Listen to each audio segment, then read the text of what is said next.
ኦርቶዶክሳውያን ከሆናችሁ ብቻ አንድ ጠቃሚ ምክር ልምከራችሁ።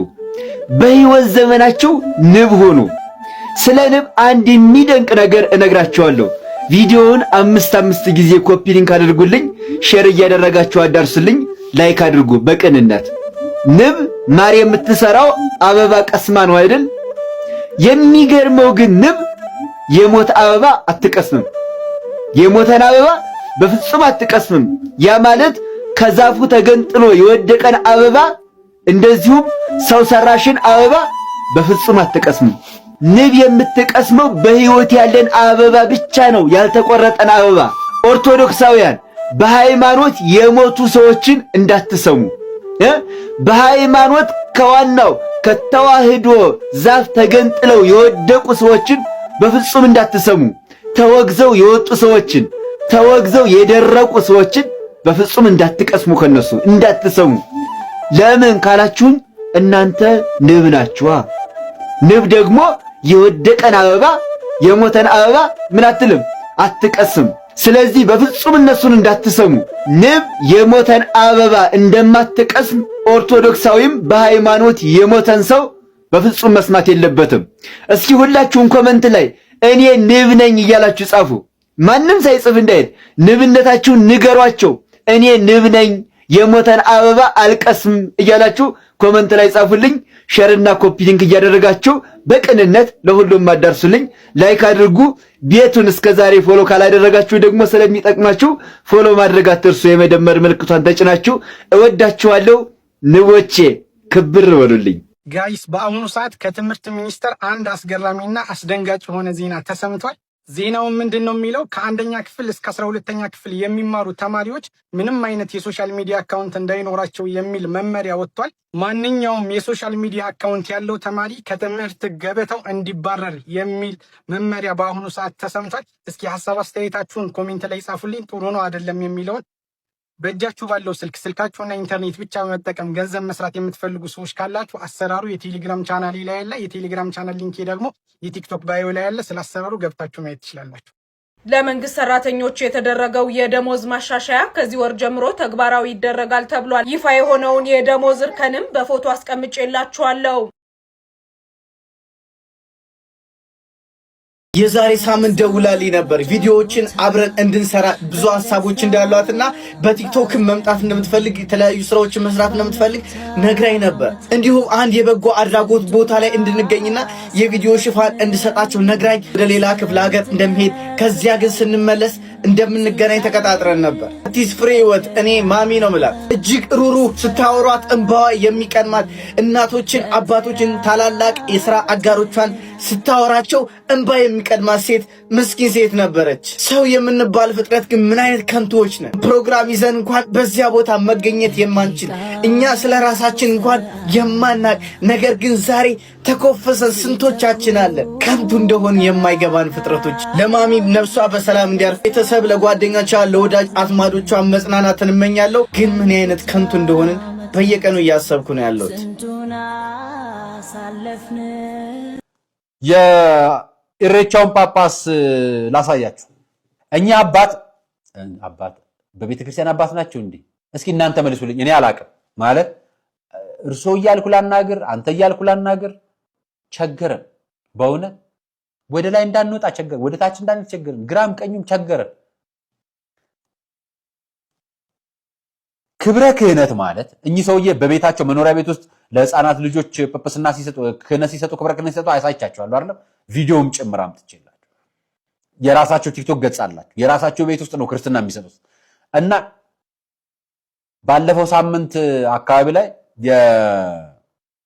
የኢሬቻን ሃይማኖት ኢሬቻ የክብረ በዓልን በተመለከተ የዋቄፈና እምነት ተከታዮች የሚያከብሩት የሃይማኖታዊ በዓል ነው ሲሉ በሐሌታ ሚዲያ ላይ ወጥተው መናገራቸውንና በእኛ ክብረ በዓል ላይ ሌሎች ሃይማኖቶች ማንነት የሚገልጽ ነገሮቻችሁን ይዛችሁ አትምጡ፣ የራሳችሁን ክብረ በዓል በራሳችሁ አክብሩ ብለው እንከባበር የሚል መግለጫ ወጥተው አሳይተናችሁ ነበር። ስለዚህ እኚህን ሰውዬ የኢሬቻ የሚያከብሩ የዋቄፈና እምነት ተከታዮች እርሶ ጳጳስ እረፉ ብለውታል። ካልሰሙ ነው ምን ነግሮት። እነሱ የራሳቸውን እምነት ያምልኩ፣ መብታቸው ነው፣ ክብራቸውን የራሳቸው ነው። የጵጵስና ቆብ አድርጎ ወይ ደግሞ የሼክ ቆብ አድርጎ ወይ ደግሞ የሐጂ ሙፍቲ ምናምን ቆብ አድርጎ እዛ ቦታ ላይ ሄዶ መገኘት ግን ከሃይማኖቱ ሌላ ቦታ ገብቶ ማሳየቱ ተገቢ አይደለም ሲሉ ራሳቸው እንከባበር ብሏችሁ እናንተ የኦርቶዶክስ ካባ ለብሳችሁ ከማርካቶ የገዛችሁት በላዩ ላይ የአባገዳ ጋቢ ጥላችሁበት ምን ማለት ነው? ወንድ ነው። በነገራችን ላይ ዝሙት ለሁሉም ነው የማይፈቀደው። ጋብቻ አንድ ነው በቃ። ዲያቆንም ይሁን ምዕመን አንዲት ሚስት ለአንድ ወንድ በቃ ይሄው ነው። በሞት ምክንያት በተለያየ ምክንያት ከሆነ የሚፈቀድበት ሁኔታ አለ። እሱ ደግሞ ለዲያቆንም ይሰራል። ካልቻለ አንድ ዲያቆን እኔ በክህነቴ መቀጠል አልችልም ከአቅሜ በላይ ነው ካለ በሞት ምክንያት ሚስቱን ያጣ ሰው ካለ ሊያገባ ይችላል። አገልግሎቱ ይቀራል።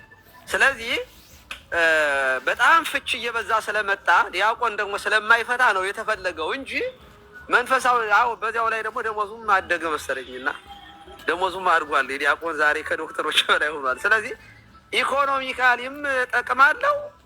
ድሮ ከሁሉም ዲያቆን ይሻላል ምንድነው ቀድሶ ሲመጣ እጣን ይላል ይባል ነበር። አንድ የሆነ እውነት እጣን ስለሚል ነው። ጥሩ ነው እንደዛ ከሆነ እውነት መናገር። እኛም እኮ ድሮም እኮ ጥሩ ነን ነበር ያልናችሁ እናንተ ናችሁ እንጂ ምንም እናንተን አግብተን በድነታን አንኖርም ያላችሁ ራሳችሁ ናችሁ። መፈለጋችን ጥሩ ነገር ነው። ግን ተፈላጊ ነኝ በሚል ደግሞ ዲያቆናት አንዳንድ ጊዜ የማይሆን ነገር ስለምንሰማባችሁ ራሳችሁን ጠብቁ፣ አግቡ በጊዜያችሁ። ከዚያ በተረፈ እህቶቻችንን አንቺም ለኔ ምናምን የምትሉ ካላችሁ ጥንቃቄ አድርጉ። ጥሩ አይደለም። በሰው ሕይወት መጫወት ተገቢ አይደለም። በጣም ብዙ እህቶቻችን ተጎድተዋል በዚህ ጉዳይ ላይ እና እነዚህ እህቶቻችን ናቸው አሁን አይ ዲያቆናቶች ጋር ብንሄድ እንደዚህ እያሉ ምን የዚህማ እነገሌ ጋር ብንሄድ ወደሚል አይነት እነ ግርባ ጋርም ያሉ ሰዎችም የሚሉት ይሄንን ነው። እናንተ መቼ እንትን ትላላችሁ ይላል። አይገዳችሁም እኛ ስለኛ መታመም የሚሉ ሰዎች አሉ። ለማንኛውም ግን አህያ ተጣለሁ ብላ ከጅብ ጋር ሽምግልናና ዳኝነት አትሄድም እና አያዋጣም። ትምህርቱን ግን እንሰጣለን። መንፈሳዊ ያልሆነ ሰው ህይወቱ ያልታየ ሰው ቤተክርስቲያን አድርግ ብላ ያልሾመችው ሰው እንዲህ ያለ ትዳርን ማጋባት በቤተክርስቲያን ነው፣ በቃል ኪዳን ነው ጋብቻ የሚፈጸመው። ቃል ኪዳን የሚያጋቡ ደግሞ ካህናት ናቸው። ከዚህ ውጭ ግን ትዳር እንዲህ በቀላል የሚመሰረት ነገር ስላልሆነ ጥንቃቄ አድርጉ እህቶቻችን። አይሆንም፣ እንደው በፍጹም እንዳትሞክሩ።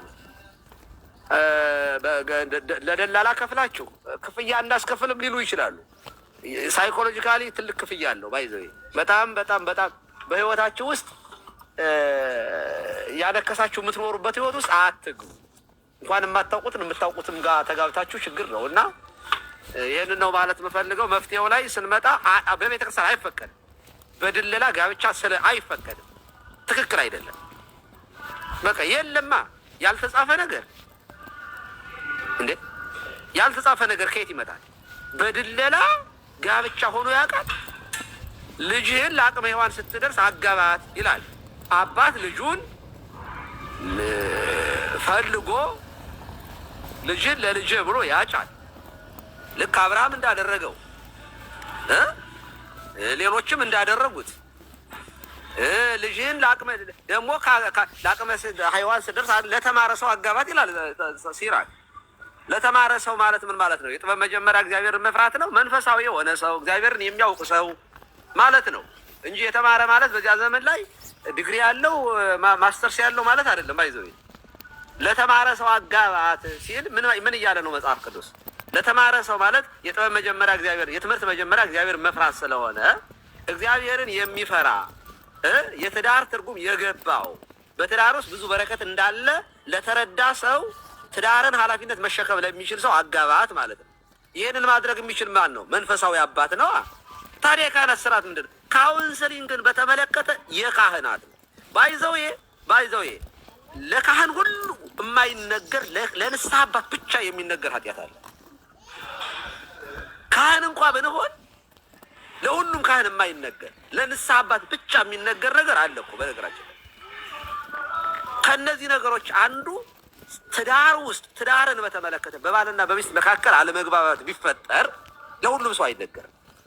ለመምህረ ንስሐው ብቻ እንዲህ ያለ ፕሮብለም አለብኝ፣ እንዲህ ያለ ችግር አለብኝ ብላ የምታማክረው ብሎ የሚያማክረው መንፈሳዊ የንስሐ አባቱን ብቻ ነው ባይዘው እንጂ ለቄስ ሁሉ ለማን ላገኘው ሁሉ ቄስ አይነገርም። ነውር ነው፣ ትክክል አይደለም። ስለዚህ ቤተክርስቲያን ምክረ ካህን ካውንስሊንግ አላት።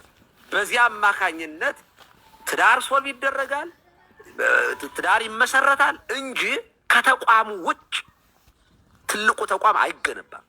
ተቋም አለ ቤተክርስቲያንና ትልቋ ተቋም ቤተክርስቲያንና በቤተክርስቲያን በኩል የትልቁ የትዳር ተቋም ይመሰረታል፣ ይጸናል በማህተም በስጋው በደሙ እንጂ የማንም መበለት እየመጣ እዚህ መጫወቻ አይደለም። ትዳር አኮ ሰናይ ለእጓ ለማየው ይንበር ባይቶ ሰው ብቻውን ይሆን ዘንድ መልካም አይደለም ተብሏል።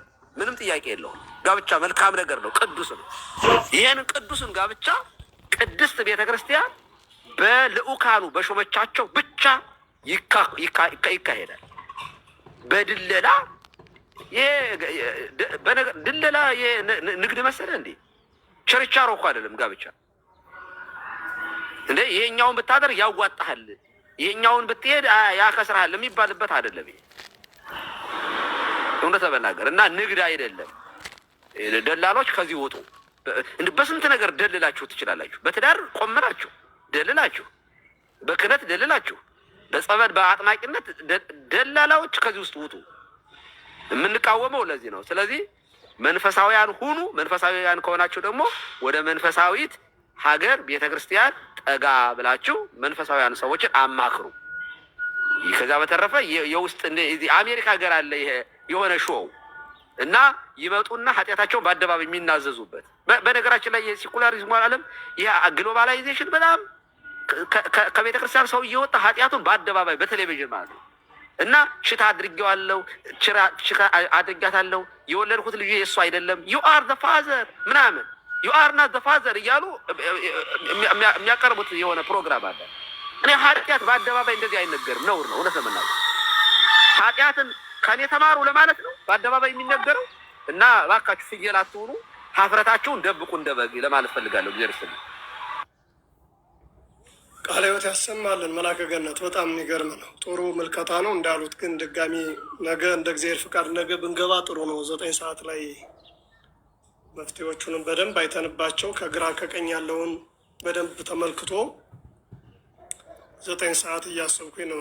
ነገ ማነው ነገ አርብ፣ ነገ 9 ሰዓት በዚሁ አጋጣሚ ብሰሙ ሌሎችንም ነግራችሁ መላከ ገነት አሉ። ነገ መርሃ ግብረውት ይመች ይሆን? 9 ሰዓት ላይ እያሰብኩ ነው። አሁን ስንት ሰዓት ነው? አሁን በእኛ ጉዳይ መስላል እያለ ነው። ስለዚህ ከዚህ ለስንት ማለት ነው? ከዚህ 2 ሰዓት ቀደም ብለው ማለት ነው። ውይ እኛ ጋር አሁን ሌሊት ነው። በአጋጣሚ ከምኝታ ተነስቼ ወደ ስራ ቦታ ባለቤት ልሸኝ ስወጣ ነው እንጂ። አዎ እንደዚያ ይቻላል። በዚህ ሰዓት ከጀመር ይቻላል።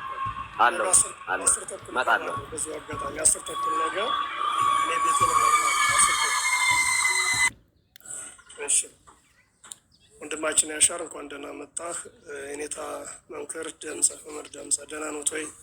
ሰላም ብያለሁ ሁላችሁንም። ይወኒ እንዴ አንለ እንዳንተም ሰላም ብያለሁ ወንድም አለ። እሺ እንዳገባባችሁ ቀጥሉ። የኔታ መንክር ድምፀ ያሬድ ሰው ይቀጥሉ። እንደው ድምፅ ቢያሰሙን በዚያው ጥሩ ነበር በእውነት። ቤት ውስጥ ናቸው። እኛ ጋር እኮ እንግዲህ ያው እንደዚህ ነው። አይ ሲመቻቸው ያገለግሉናል። አሁን ልጆች ጋር ስለሆነ ያሉት ዩቲዩባቸውን ሳብስክራይብ ብታደርጓቸው በጣም ጥሩ ነው። እሳቸውም ጥሩ አገልግሎት እየሰጡ ነው። ዩቲዩባቸውን ሳብስክራይብ እዚህ 195 ሰው አለ። ለዚህ አድርጎ እሺ። ሌሎች የምትቀጥሉ ይሆን ያለ ሰምተዋል ጉዳዩን። ይሆን ያሻረ ሀሳባችሁ መቀጠል ትችላላችሁ። ያልደረሳችሁ መምህር እንዴት አሉ? ይፍቱኝ ባርኩኝ አባቶቻችን ሁላችሁንም ሰላም ብያለሁ። ፍጹም ሆነው በክርስቶስ ፍቅር እንዴት አላችሁ? ያው ጉዳዩ ሰሞኑን አንድ ጋቢ የለበሰች ትዳር እናገናኛለን የምትል ሴት መታለች። ያው እኔ ምንም ማለት አልፈልግም። ምክንያቱም ይሄ ሰው አጀንዳ ነው የሚፈልገው። አሁን ያለው ማህበረሰብ ሁሌ ደጋግሜ ተናግሬያለሁ። እርሶ ቤት ተከታታይ የጋብቻ ትምህርት ይሰጥ ነበረ። ግን በዚህ ዘመን ያለው ትውልድ እናንተ መምህራን፣ የቤተ ክርስቲያን መምህራን የሆኑትን ከመስማትና ከማዳመጥ ከነሱ እግር ስር ቁጭ ብሎ ከመማር ይልቅ እንደው የራሱን ስምና የራሱን ዝና ለመትከል የሚሮጥ ያለበት ላይ ተሰብስቦ መቀመጥን ነው የሚወደውና ምን ይባላል? አሁን ሰው ኑ ተማሩ ሲባሉ አይማሩ። እኔ እንኳን ከአንዴም 2-3 ጊዜ ተናግሬያለሁ። እርሶ ቤት ጧት በጣም ብዙ ሰዎች ይማሩ ነበር። እንደው 40-50 ቢሆን ያ የቁጥሩ መብዛት ማነስም ባይሆን ያ ባይሆንም አላማችን የሆነ ነገር ከተፈጠረ በኋላ እንትን ማለት አይደለም። ግን መምህራኖች ሲያስተምሩ ለምንድን ነው መተው የማይማሩት? እንደው መጋባት የፈለጉ ሰዎች ቅድመ የጋብቻ ትምህርት መማር አለበት አንድ ሰው አይደል? ቅድመ የጋብቻ ትምህርቱ መጥቶ ለምንድን ነው የማይማረው? አሉ በጣም ብዙ መጽሐፍቶች በዲያቆናት የተጻፉ በመምህራን የተጻፉ ስለ ጋብቻ ትምህርት። ዩቲዩብ ላይ እኮ የነ ዲያቆን ሄኖክ ኃይሌን የጋብቻ ትምህርት ሰርች አድርጎ ማግኘት ይቻላል። ምንም ሌላ ቦታ እንኳን መሄድ አያስፈልግም። ግን ሰው አይፈልግም። በቃ እንደዚህ የሆነ ግርግር የሚፈጠርበትን አይነት ነገር ነው መስማት ማዳመጥ የሚፈልገው። ዛሬ 190 ምናምን ሰው ወይ ቅድም ወደ 200 ምናምን ሰው ነበር። ግርግሩን ብሎ ነው የመጣው። የእውነት ከልቡ አባቶቻችን መምህራን የሚሉትን ነገር ለመስማት አይደለም የመጣው። ይቺ ቤተ ክርስቲያን በጣም ብዙ ሊቃውንት አሏት። በጣም ብዙ መምህራን አሏት። በጣም ብዙ በቃ እኛ አልተጠቀምንባቸው። እነሱም ቢመጡ ያው ተስፋ የሚያስቆርጥ ነገር ነው አልጎሪዝሙ በራሱ። ዛሬ እንደው የራሱን ብራንድ የተከለን ሰው መከተል የተሻለ ነው። አንድ የቤተ ክርስቲያን ሊቃውንትን ስርስሩ ቁጭ ብሎ ከመማርና ከማዳመጥ የቤተ ክርስቲያንን መምህራንን ከመጠየቅ ይበልጥ አንድ በሆነ ነገር የራሱን ስም የተከለን ሰው ተከትሎ ከዛ ሰው ስር መማርን ነው የሚፈልገው። ሰው ማዳመጥ የሚፈልገው የዛን ሰው ነው። ይሄ ነው ትንሽ አስቸጋሪ እየሆነ የመጣው። ዛሬ ለመጥፋትም ብዙ ሰዎችም ይሄ ትውልድ ለመግደል ጭምር ነው እኮ የመጡት። አሁን ከበስተጀርባቸው ቢታይ ቢመረመር ተገቢም ትክክልም አይደለም።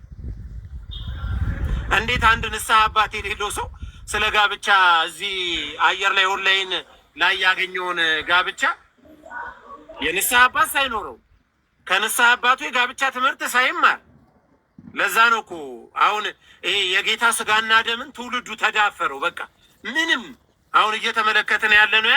ደፋር ትውልድ ተፈጠረ።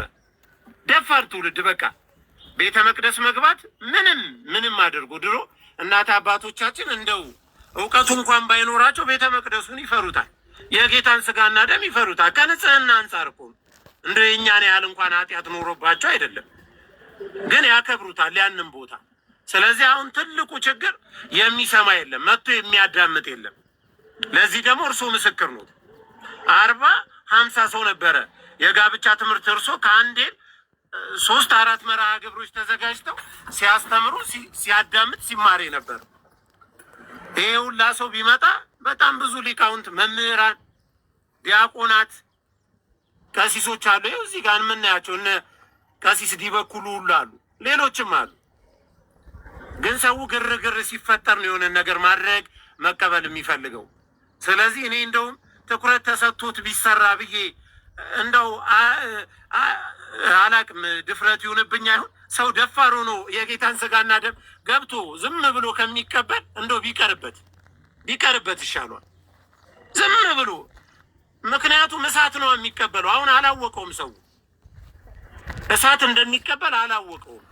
ስለዚህ እዛ ላይ ነው ትልቅ የቤት ስራ መምህራኖችም ላይ አባቶችም ላይ መሰራት አለበት ብዬ የማስበው። ደፋር ትውልድ ተፈጥሯል። በቃ የጌታ ስጋና ደምን እንደ ቀላል ነገር የሚያይ ትውልድ ተፈጥሯል። ስለዚህ እዛ ላይ መሰራት አለበት። ከዚህ ከጋብቻው አብሮ ከመኖሩ ከተለያዩ ነገሮች በላይ የጌታን ስጋና ደም እንዴት ነው አንድ ክርስቲያን መቀበል ያለበት? በምን አይነት መንገድ ነው ወደዛስ መሄድ ያለበት? ዝም ብሎ በድፍረት ዝም ብሎ ያለ እውቀት በጨለምተኝነት የሆነ ሰው ስለቆረበ የጌታን ስጋና ደም ስለተቀበለ እኔም ሄጄ አሁንማ ጳጳሳትንም ስለምናቅ መምህራንም ስለምናቅ ወይ ማህበር ላይ ወይ የሆነ ትልቅ ፕሮግራም ላይ ስለጋበዝናቸው ምንም ችግር የለም የሚሉላ መጥቷል። ወደፊት ተቀበሉ የሚሉን ይሄ ኢትዮጵያ ዓለም ብርሃን ናት የሚባለው እኮ በየኮንዶሚኒየሙ ስጋው ደሙን እንሰጣለን ብለው ካሁን በፊት ያስታውሱ ከነበረ የዛሬ 6-7 ዓመት እንደዚህ አይነት ውንብድና ሲሰሩ የነበሩ እንትኖች ናቸውና መምህር ምንም ማለት አልችልም። መምህራኖች አሏት ቤተክርስቲያን አብሶ ይህንን አልጎሪዝም የሚያውቁት እስካሁን ኑ እያልን ነበር። ወደ አልጎሪዝሙ ደፍራችሁ ነው አስተምሩ እያልን ነበረ አሉ። በእውቀት የማይታሙ በማስተማር እንኳን ይሄ ወጣቱን እንዴት አድርገው ማስተማር እንዳለባቸው እንኳን የሚያውቁ መምህራኖች አሉ።